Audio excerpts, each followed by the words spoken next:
So it's all for play for still. I think so. Do you want to bet against us?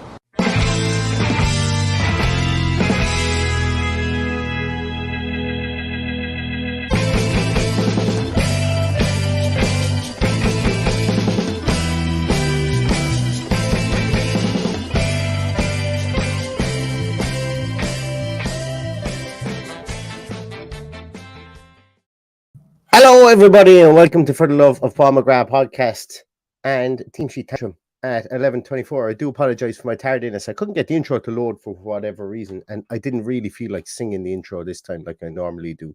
So, so that's why I'm late. But we've got Villa and Everton. It's 11:24, early kickoff. It looks like it's being played in Marbella with the unbelievable photographs I'm getting. And I've got serious FOMO, lads, because I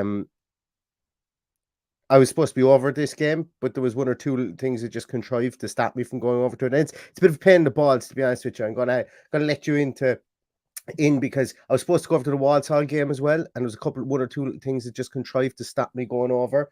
Things like flight issues and stuff like that, but other things as well. So I'm really kind of it's pushing out the kind of experience to get back to Villa Park now till later on in the year, and with the weather that's there today and the points that are flowing and the crack that people seem to be having, you wouldn't think that Villa are potentially, going into a game here whereby there's a lot of trepidation, because there's some fantastic photographs coming left, right, and centre to me. There's a load of guys over there from the Toronto Lions, and we're going to be joined by Paddy soon enough for the Team Sheet Tantrum from outside the ground or inside the ground. I don't know where he is at the moment. He's just bumped into Ahmed El Mohammadi. So if he didn't ask him to come on the podcast, we could see P45 going Paddy's way. There's a couple of other luminaries out there. It looks like it's a fantastic atmosphere outside anyway so far. So let's just hope that the interior of the ground after 12:30 matches the crack that seems to be going on the exterior. And I see that Ronan is there in the Aston social. Where's that content? Where's it content? Where's that thing? So hello, Neil from the Aston Inn. Tis hot in Birmingham. 2-0 win. Let's be positive. I'm a big fan of staying in the Aston social. It means that I can just roll home after Villa Park or wherever I come from.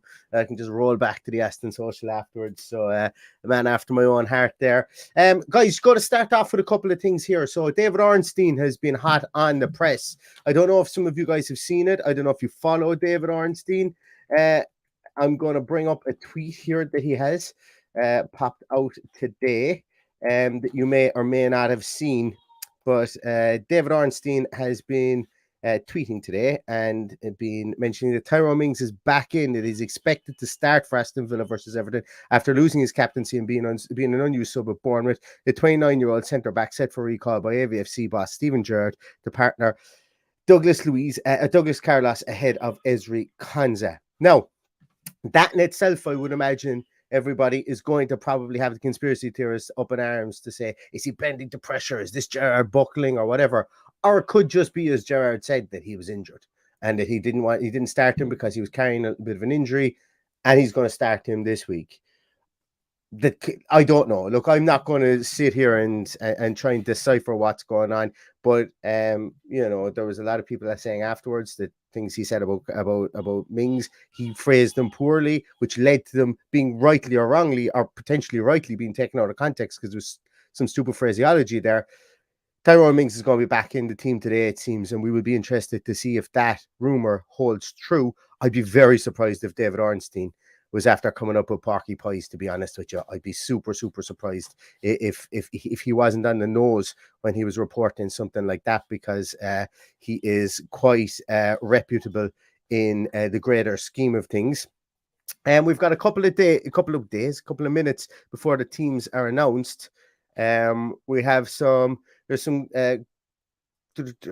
cool things going on there. I'm just looking there that there's Aston Villa are posting pictures there with regards to new measures and strong sanctions to tackle increased antisocial and criminal behaviours recently seen in football grounds. I think everybody I think every sane person should be getting behind that. Safer football grounds where there's less antagonism, where it becomes a social event where families can go and people can, bring kids and whatever, and not seeing them exposed to certain things, I think is always a good thing. I don't know, maybe I'm in the minority. I don't know whether that's the case, but and sometimes I will be honest that obviously the heat of the moment will get at you, and you might call somebody a C word or an F word or whatever, and that people can kind of lose the run of themselves. But to other remarks with regards to some discriminatory remarks and stuff like that, I think that there is no place for that in a football stadium in 2022. And good on Aston Villa for highlighting that and making it more reportable, I suppose, within the ground as well. We've about a minute there before the teams are announced. I'm just continuously refreshing here. Before we do that, let's get on to some of the comments here. Mark Hobbins says, "I was at Everton at home last season. The Holt was bouncing, and in a way, I think we need the Holt to be bouncing. I'm not too like I think some people can turn around and say, excuse me. I think that look, the mood can turn in the ground. And I think it's okay. I think it's okay that fans should be able to do that, and it should be able to turn the ground. But we have to start off from a point of positivity. You have to start off from a point of strength. And if the mood is kind of murmurish and it's quiet inside in Villa Park, first game of the season, that's only a detrimental to the players itself. You have to start off hoping for the best and roaring the crowd on, and then let your mood be dictated by what you see in the field. Then after that, just refreshing here to see we have a starting 11, and I have this.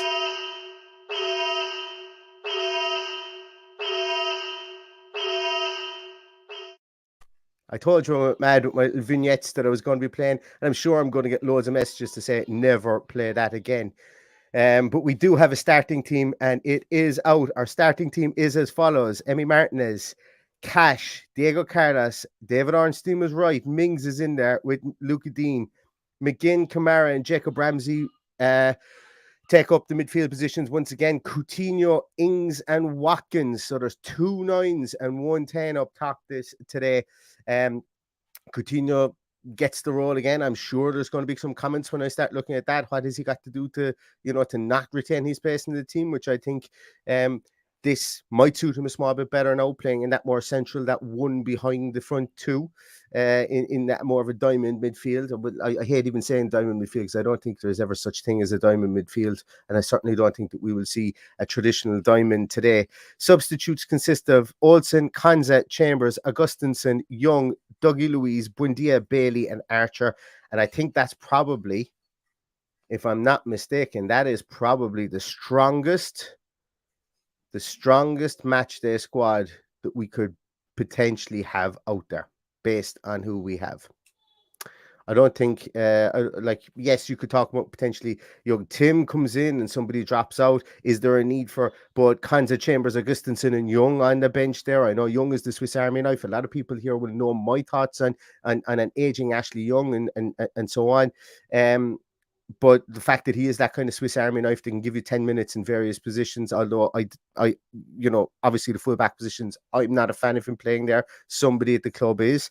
But when you've got Chambers and Augustinsson, do we really need that person that can cover those two? I know you can, there's ifs and buts and candy and nuts here with regards to the subs bench. But I think as a conglomerate of players, maybe bar Sanson, maybe bar Young Tim, I think that's probably the strongest starting, the strongest match day squad that we could bring. So excuses are few and far between.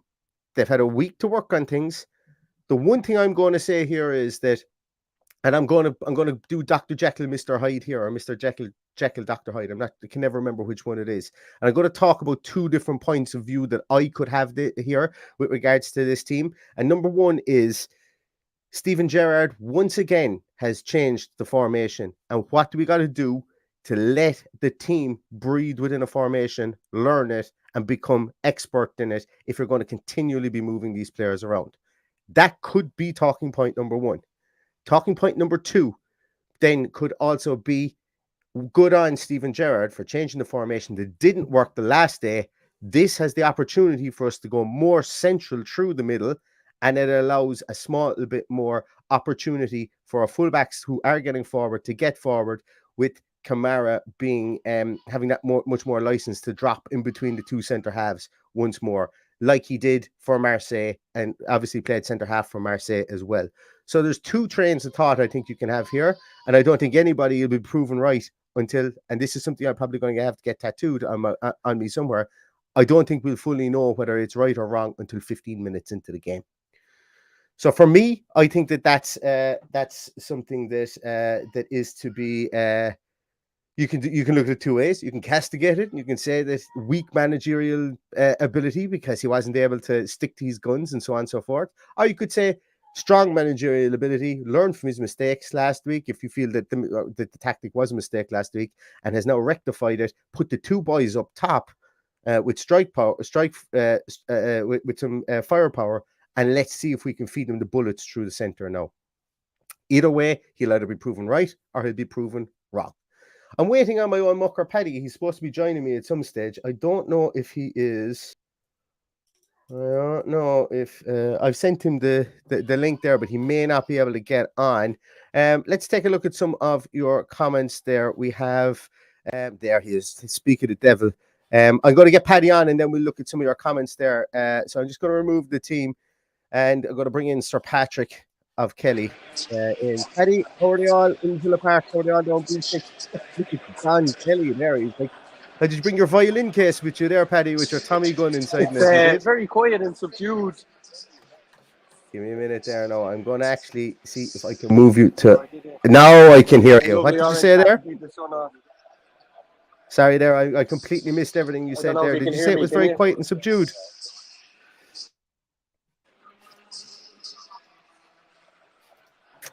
Can you hear me? You can hear me. I said I came equipped with my lovely new orange hat to keep it. The audio isn't great, Paddy. We can't really hear you at all. Well, I can't really hear you. I don't know about the guys. And I think there's a massive delay. You just can't hear me, can you not? Yeah, I think there's a huge delay. We might have to let you go.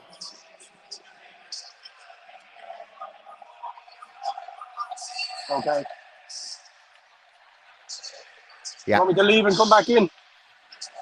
Yeah, if you want to do that, if you want to leave and come back in, that'd be great. I'll just remove him there. I'll take Paddy off. There's a huge delay there, as you guys can see. In the meantime, we'll play some of your comments there. Sean Tate says, spectacular day in Brum today, Neil. Let's hope our performance is as bright as the sun is today. Tim Mosley is listening in Darwin, able to watch live, concerned we always appear to be playing on the back foot instead of attacking from the off. Yeah, and I think potentially we'll be able to maybe, I don't know, will this give us more opportunity to dictate the play because we'll have less players? Well, I suppose this depends if Coutinho is going to be given license to come back and help out in midfield or to try and search the ball in midfield. I don't know, but it's definitely something that we'll be looking at as well. Just going to scroll down here, guys. I'm sorry, I will miss a couple of your comments there. Carl O'Neill says, good luck to Keenan too at Watford. Absolutely. Keenan Davis, good luck to him at Watford. It looks like he probably won't be coming back based on what he said on that wonderful app that I absolutely love and I've never said anyone should delete, called Instagram. That fantastic app. So Keenan Davis looks like he's going to be heading off to pastures new.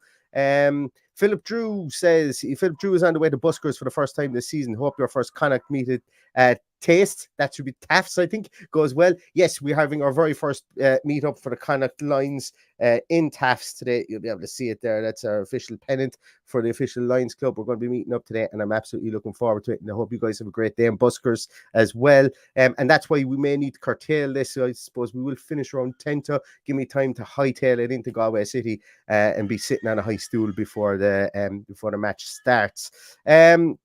Where else are we there, guys? I'm just going to continue to where are we? Yeah, and look, guys, I'm sorry, I'm just going to read out some of them here. I'm not going to flash them up on the screen, but there's a lot of people not happy with the team at all. That Douglas Luiz should be starting, Buendia isn't playing, that Bailey is out of the team.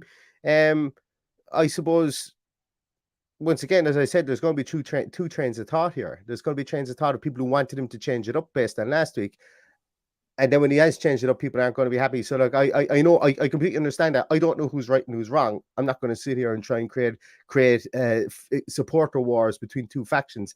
That's a lot of shite in my book. Who knows? Who knows who's going to be right? If Watkins pings one in the first 20 minutes and Ings then follows up with one in the second half and then we win 2-0, well, then Gerrard can claim a victory and I think we'll all be happy regardless. But I completely understand why people might feel that it's a bit harsh on those players for sure. Nicholas has said Everton fans are going for it already outside. Need to get behind the boys big time today. Thank you so much for that, Nicholas. I really, really appreciate that. And thank you so much. That's really, really generous. But as you said there, Everton fans are going for it and are making noise outside the stadium. Nathan, thank you so much. Thank you so much. Nathan disagrees with no Luiz or Buendia, but good to see Mings back in the team. Shows Gerrard isn't as stubborn as many have thought. Up the Villa. And as I say, look, that's the beauty of having a squad here whereby we've got people who can come in and come out. I personally probably think Douglas Luiz should be in that midfield if we are going to allow Coutinho to roam around up there behind the two strikers. And I think it probably would be Jacob Ramsey that would step out of that midfield for that reason. But I think that would be harsh on Jacob Ramsey considering he's our only real ball carrying midfielder. But he hasn't done it in pre-season, or he didn't do it for Bournemouth either. So there is that there. Nathan, really appreciate the super chat. It means an awful lot. Thank you so much for feeling we're worthy of something like that. I do appreciate that as well. Paddy, oh no, Paddy's just gone. Paddy's just gone again. He came in and he went. I'm going to text him here and I'm going to see if he can come back on. See if we can get him at all. Hop back on. This is great. Great stuff for a podcast. Anybody who is watching this podcast just had to wait there and wait for me to text Paddy to come back on there. Patrick Hopkinson says the media think we're a club in trouble. Are we in trouble? Once again, I don't know. I suppose once again, it's very much there is a pylon at the moment, and whether they're right or whether they're wrong, or whether we're right or whether we're wrong, or whoever's right, whoever's wrong. I suppose time will tell with regards to that. Paddy is half here. Paddy, how are you? You're going down some steps. There we are. Going down into the concourse. I don't know, can you hear us?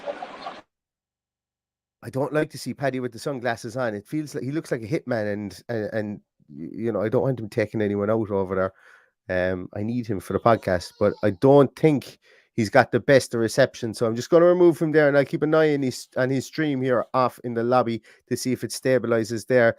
Christian Jones says, what does Buendia have to do? Fair question. Absolutely fair question. Whether or not it's still to do with this knock that he took in pre-season, I don't know. But then again, Gerrard didn't really start him in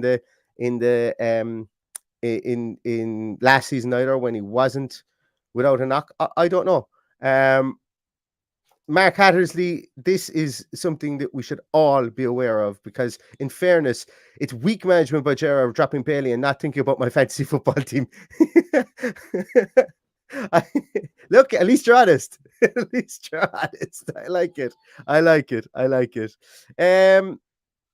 Yeah, and Kieran O'Callaghan makes a great point here. If it's not working, we now have 5 subs. Use the subs early, but we have a manager that doesn't show he's ever used the subs early. So once again, there's a whole change aspect of this. Has he changed? Is this something that is brought about because he wants to tweak the formation, or what is it? And as I said, we have a strong bench there that we can change this up if needs be. But as other people have said, we need to be on the front foot straight away. We cannot be chasing this game and bringing players on. I don't know. Do we have people off the bench? Maybe Bar Bailey and Buendia. I know the two people people have spoken about. They can come off the bench and provide a massive punch or impact, specifically in a game like this, whereby there could be atmospheric pressure within the ground if we were to go down early. But look, as I say, it is what it is. We have Everton fans, always welcome. Everton till I die. Thanks for joining. Always welcome. This is a friendly space, safe space. And C Lion Eye says, grab yourself a pint from me, mate. Appreciate your balanced views. I appreciate that. I appreciate you watching the show. And that is from the bottom of my heart. I really mean that. And thank you so much. That's really, thank you.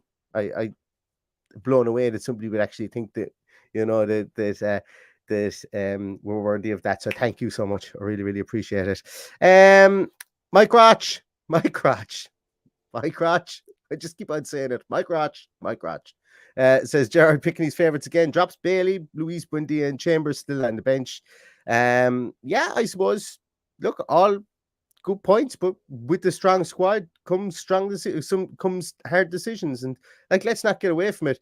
I blame the players sometimes for things that they've done, and we do have a strong squad, and that's why I blame the players for things that they've done before. That's why I was on almost a week-long tirade of saying Ezri Konsa needs to do better when defending set pieces than he did, because there were really poor errors that he made, in my view. And I expect more from players because we have that squad, and we can't just whip players out of this. We should be in the position to whip players out of the team and bring on other replacements. I do feel for Leon and Bailey, though, considering that, and potentially for Buendia. I know people could say Buendia could come in for Coutinho, but I feel sorry for Bailey, considering that this change of formation that we obviously have today has meant that he is the man to drop out because we wanted two strikers up top, and Callum Chambers as well. He's played well all pre-season. I'm not going to rewrite history about what I've said. I do think that Mings is overall the better defender. Yes, Callum Chambers has had a better pre-season and he's had more opportunity to shine over the pre-season. I just think that Mings is I just think he deserves his spot in there. But look, as I say, no one's right or wrong in this. That's the beauty of having a big squad, and a nice squad. And I think our squad is getting there with balance. Although I'm expecting people to start shouting in, "Why do we let Ken Kessler-Hayden go when we've no replacement right back?" And I think maybe Chambers, Young, that there's a right back replacement by committee there, which may or may not work out. We will see. Where is Hookster? I'm in Galway. Where are we showing the match? Taft's Bar on, basically, if you just find the main shopping street in Galway, it's called Shop Street, and you keep walking, you'll see Taft's Bar. Ask anybody in Galway. It's one of the most famous bars in Galway. You'll get there. It's lovely. We'll be in there to the right in the snug. Come in and join us. We'd love to have you. Anyone else there? Yeah, and Jet Fumes, I agree with this. I'm yet to be won over by Watkins and Ings sharing the pitch. And as we said in our post-match, our pre-match, should I say, it's kind of ironic that Gerrard and Lampard are facing off in a game to get it together, and he's chosen to play Watkins and Ings together because they've had it labelled at them that they can't play together, as did Gerrard and Lampard together. So kind of serendipitous. Why haven't I shown the lineup? I was earlier on. There we go. Just in case you didn't see it earlier, I had to take it down to try and get Paddy on the podcast, but it didn't work with Paddy getting him on there. So there is the lineup for anybody who is waiting. Filthy Danimal. I think it's more or less signed already. So yeah, less said about that, the better, because I think we'll probably see something Monday, put it that way, with regards to Douglas Luiz's contract. Everton lineup. Everton lineup. Yes, let me try and find the Everton lineup there, because that is something worth giving 5 minutes to, for sure, because as I say, they've got a spending spree, and that is something. Everton lineup is Pickford and goals. Small hands Pickford, Patterson, Holgate, Tarkowski, Cody, and Mikalenko. If you tuned into our preview show, you would have known that they were going to play three at the back, with Mikalenko and Patterson playing as the wing backs. Doucouré, and are they going to play Doucouré and Iwobi there? Looks like they're going to play Doucouré and Iwobi as the two holding midfielders, the two central midfielders, with Damari Gray and McNeil and Gordon all playing in a kind of a front fluid three position, false nines, false 27s, whatever you want to call them there. That's what it looks like. Their substitutes bench is the evergreen Begovic, the evergreen Coleman, Michael Keane, Vinagre, some guy called Mills. I'm not quite sure who that is. Maybe it's some academy. I don't know. Tom Davies, Onana, Dele, and Rondon. So only one of their recent signings makes it into the matchday squad, and that is Onana. Well, then that's because actually the other two didn't end up signing on time. But Onana is on the bench there, 35 plus million euro midfielder, Belgian midfielder, is on the bench along with Dele Alli and Rondon, Tom Davies, some guy called Mills, Vinagre, Keane, Coleman, and Begovic. And that's not me denigrating your man called Mills when he comes on and scores a hat-trick against us, but I just don't know who he is, unfortunately. So I'm presuming he's an academy graduate until somebody until somebody tells me any different.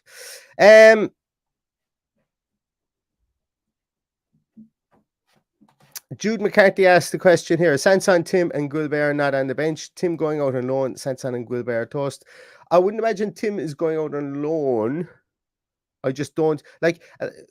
There's a lot of talk about bloat in our squad, but we've loaned people. Like if you look last year, I did a synopsis. Even when we had people out on loan, and on a match day, we including the likes of Tim and Ben Chris Enne, and who else did I have? Yeah, just including those two guys, we only actually had 21 players. So obviously there's 1, 2, 3, 4, 5, 6, 7, 8, 9. Like you have a 20-man squad that you can name on a match day, a match day situation.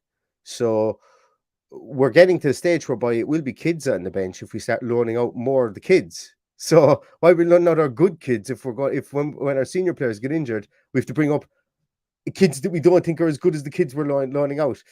With regards to Sanson and Guilbert, I wouldn't be surprised if Bids don't come in, that they're reintegrated into the team, because I think the days and age of that unprofessional footballer who sits out are gone, because a lot of them understand that they have to come in and do something at least to try and catch people's eyes, especially Freddie Guilbert. I would have him integrated in around the squad. This is the second manager, and it's the third year in a row whereby managers have felt that he either doesn't want to be here or they don't feel he's up to scratch. He went to Strasbourg last year. He had he played really well. Maybe he doesn't want to be in English football anymore. You know, I think we're at the stage now whereby for somebody like Freddie Guilbert, we have to ask questions of him, because this is third year in a row that this is happening, and he's gone out and had 2 good stints in France, but when he comes back to Aston Villa, either he doesn't want to be here, we can't get the price we want for him, or like maybe he could be disrupted. I don't know. I'm just throwing things at the wall here, but I think after 3 seasons, you have to try kind of maybe turn the question back on the player in that instance there. And for Sanson, I agree, hasn't really had a fair run of it. I think at Aston Villa due to injuries, he's probably the next man up on that team, as are Marvelous Nakamba, somebody else who isn't on that bench as well. I think El Ghazi, I think we're probably looking to recoup funds for those players at this moment in time, because they aren't making our bench. But look, as I say, all that will probably come to light soon. Where else are we? Yeah, Traore is more or less gone, as far as I know. There was lots of, I think somebody jumped the gun and said that he has moved to Turkey, to not Besiktas, that other one, Besiktas, Istanbul. They're in the Europa League anyway, or the Europa Conference, one of the two of them. They're in European football. I think he's more or less gone to them. I don't know, Aston Villa haven't announced it, but there was something leaked from their side and from Turkish media that he was gone already, so I don't know whether that will come back to bite us or not. Right, guys, we're going to do it. I need to run like the wind in about 4 minutes time, so start commenting underneath what you think the score is going to be based on what we now know. We've got both teams, had time to process it. Let's start popping in your what you think the scores are going to be underneath, and I'll run through them really quickly. I'm just going to take this down because I want to just check. I want to check to see if there's anything else that's been reported on Twitter. Ashley Priest. No. Ashley Priest had a good piece this morning, actually, about Diego Carlos, and where he spoke about opting against signing James Tarkowski. Maybe it could be, I don't know, playing against James Tarkowski today. I don't know whether that's the best thing to put up, but still, it was a nice piece and I enjoyed watching it. We have a lot of comments coming in here. Great stuff. Paddy is messaging me, your grand place is full already because of lack of... yeah, so Paddy couldn't get any coverage.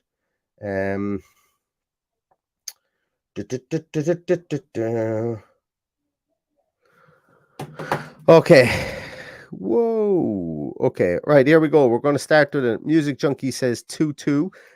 Ace Edit says 1-0. I presume that's 1-0 to Villa. 2-1 Villa says Martin McKeever. 1-0 says Matt Parker. Positive Reaction says Jonas Anderson. And a 1-0, please. 2-0 Villa. Archer Brace. So we have to wait till the second half to see our first goal. According to Jet Fumes, I'd be okay with that. David Winter says 1-1, pressure on. 3-1 Everton says David Mitchell. 2-0 Villa says Turnpike Tumbler. 2-0 Everton says Roger Kipling. Our lineup is awful. I don't agree with our lineup being awful, but it could easily be 2-0 to Everton. 2-1 to Villa. Enjoy the pints, Neil. Thank you very much. I won't be drinking. I'll be drinking my waddy, and a purple snack will be my, if anybody is in Galway and wants to buy me something, a pint of my waddy orange and a purple snack will go just fine. I can't have a pint until later on tonight, unfortunately. So, but I will dine out if Villa win, put it that way. Western Oud says a nervous 2-1. Win. Jordy Villan says Guinea better. Ramsey runs through and slots home. 2-0 Villa at half time.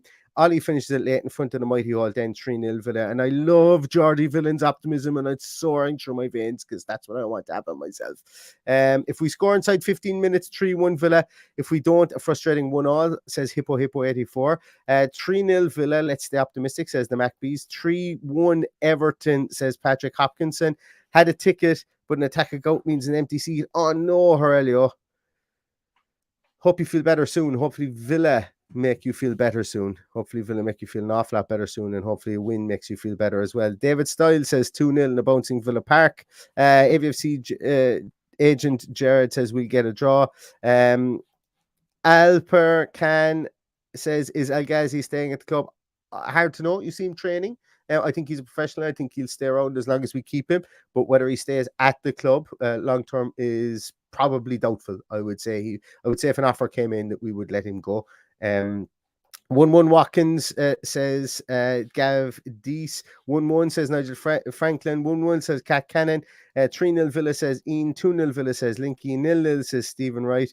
That's all points to a 27-0 will Villa win. Super Mark on the beer already. I love to see it. Matt Parker, do Everton have any fit strikers? They do, Solomon Rondon, but today it's going to be Anthony Gordon playing in that false nine kind of a role that he played against Chelsea as well, which leads me to believe that they would obviously come in for a win, but a draw wouldn't be the worst thing in the world for them, I think.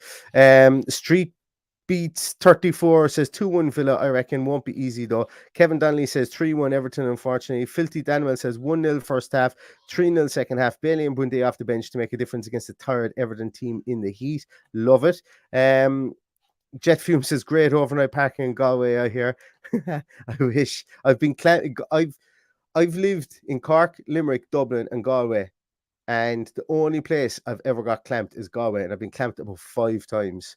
So if you are parking in Galway overnight, do not park on the roadside. Park in a car park because it will cost you 80 quid to get the clamp removed. Speaking from experience. Gav D says, Coutinho masterclass incoming. Mick Ducati says 2-1 to Villa. Where else are we? Anna Grady says 2-1 Villa. Eddie Montenegro says currently running the 4 miles to the Villa bar here in NYC. 3 points today. Go, Eddie. Go. Eddie Montenegro. See, I've got my own chant for you and everything, Eddie. Thanks a million for tuning in while you're running. Really appreciate it. 2-0 Villa, Bundy and Bailey in the second half. 1-0 Villa, Bailey to come on and get the winner. And Presla, Omar says, we're cursed. I think everyone would agree with that. I think everybody would agree with that. Feels like it at times, doesn't it? Right, that's going to do it for me, guys. 56 minutes past. That means that there's 34. Is it 34? 6-0 carried away. 34 minutes to go before the match starts. I got to hightail it into Galway City. You guys have been amazing. 33 minutes of great comments from you guys. What I will ask you to do as well is, if you guys can, if you guys feel like it, if you have a couple of points on board or whatever afterwards, or whatever, if you just feel like you're elated because we've won 4-0 and you want to leave us a voicemail, remember that you can leave us a voicemail on or For the Love of Paul McGrath voicemail on SpeakPipe. We do that show we're going to be doing that show every Tuesday or Wednesday, just time dependent. So we'd love to get some voicemails in for that so that we can listen to your voicemails. What I would ask you to do is do not do not put in your email address. If you put in your email address, I will have to reach out to you via email and ask you to resend your voicemail without the email address, because I'll have to delete it for GDPR purposes here in Ireland and for privacy purposes around the world. I don't want anybody to see your email address. Do not put in your email address if you're leaving us a voicemail. Thank you very much for that. So guys, I'm gonna leave you and love you. Thanks so much for that. I'll be back on with a post-game show. Won't be directly after the game, probably when I get back after being in Taffs. I will come back on with a post-match. So yeah, we'll chat to you then, guys, and enjoy what you're doing. Stay safe, and until later on, all that's left to say is up the Villa.